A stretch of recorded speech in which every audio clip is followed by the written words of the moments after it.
बात कर लेते हैं यूपी के जनपद बाराबंकी की, जहां जैतपुर बाराबंकी बंदरों के आतंक से जैतपुर वासियों को निजात दिलाने हेतु भाजपा नेता ने अधिशासी अधिकारी से की शिकायत आश्वासन में कार्यवाही करने की बात कही गई।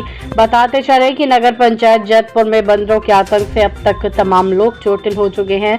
इस बात को झुटलाया नहीं जा सकता है। वहीं इन बंदरों द्वारा कस्बे की जनता का भारी नुकसान होना भी कोई नई बात नहीं है। इनके भय से महिलाओं सहित बच्चों का छत पर जाना मुश्किल ही नहीं नामुमकिन सा हो गया है। हाल में ही भाजपा नेता के पुत्र पर बंदरों ने हमला कर दिया, जिससे उस मासूम का एक हाथ टूट जाने के साथ तमाम चोटें भी आई थी। बुधवार को भाजपा नेता जिला कार्य समिति के सदस्य राजन बख्तौर ने 10 छत्र सहित नगर पंचायत जैतपुर के अधिकारी को लिखित पत्र देकर कार्रवाई की मांग की है, जबकि ईओ रामजनक तिवारी ने बताया कि शिकायती पत्र मिला है, जल्द ही कार्रवाई की जाएगी। बाराबंकी से शहाबुद्दीन सिद्दीकी की रिपोर्ट।